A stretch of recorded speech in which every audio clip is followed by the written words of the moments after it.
Dan untuk perkembangan di Selangor pula, kita bersama dengan Ashwat Ismail. Ash. Baik, terima kasih Hana di studio. Perkembangan di Selangor, kedua-dua parti politik kini sedang mengatur strategi bermulanya kempen, tetapi sebelum itu mereka bakal bertemu dalam masa yang terdekat bagi membincangkan keputusan penuh menantikan pengumuman rasmi daripada Suruhanjaya Pilihan Raya mengenai senarai-senarai calon yang bertanding di setiap kawasan di Selangor ini mempunyai 22 kerusi parlimen dan 56 kerusi Dewan Undangan Negeri. Dan paling menarik untuk diperhatikan pastinya terarah kepada Parlimen 108 Shah Alam, di mana saya mengikuti secara rapat proses penamaan calon yang berlangsung sejak pagi tadi. Tetapi sebelum itu perkembangan di Parlimen Pandan juga tidak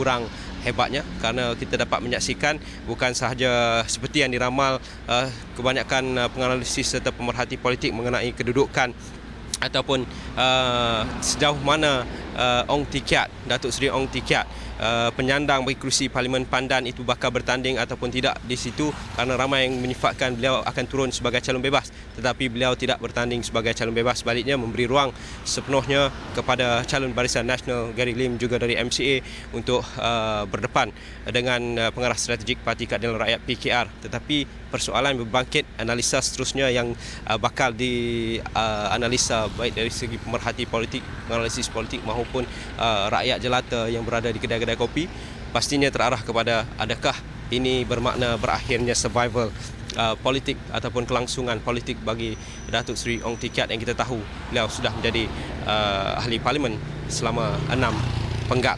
2 penggal sahaja di kawasan Parlimen Pandan. Tetapi itu antara perkembangan yang dilihat menyuntik kekuatan kepada parti pemerintah Barisan Nasional untuk mengekalkan penguasaannya di kerusi Parlimen Pandan.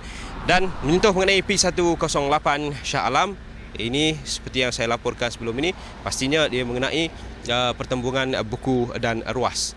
Tetapi sebelum kita menyentuh tentang pertemuan buku dan ruas antara dua sahabat lama itu, ini saya sentuh mengenai kedudukan Dewan Undangan Negeri di bawahnya, iaitu kedudukan N41 Dun Batu 3 yang bakal menyaksikan, ini menarik untuk diperhatikan, persaingan atau pertembungan 3 penjuru antara Barisan Nasional yang menampilkan Datuk Ahmad Nawawi M. Zain dan juga PKR Dr. Rozah Ismail, dan ada seorang calon bebas iaitu Uzi Hussein.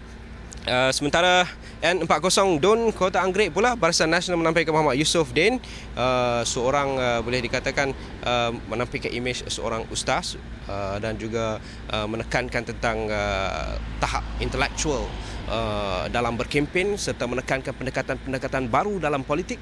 Itu antara yang dipertegaskan oleh beliau, dan beliau akan bertembung dengan calon dari Pakatan Rakyat Dr. Haji Yaakob Sapari dari PKR, dan juga seorang calon bebas iaitu Eric Faisal Rusli. Pertandingan 3 penjuru bagi kedua-dua kerusi Dewan Undangan Negeri di bawah kerusi Parlimen P108 Shah Alam. Baik, mengenai P108 Shah Alam, saya bertemu dengan kedua-dua calonnya kerana ia dilihat kerusi panas, bukan sahaja bagi negeri Selangor tetapi Malaysia secara umumnya. Peringkat nasional memerhati rapat perkembangan di Shah Alam ini kerana ia dilihat sebagai pusat pentadbiran nadi utama kepada negeri Selangor, kerana Selangor ini disifatkan sebagai negeri terkaya dan menjadi nadi utama dalam usaha negara mencapai status negara maju.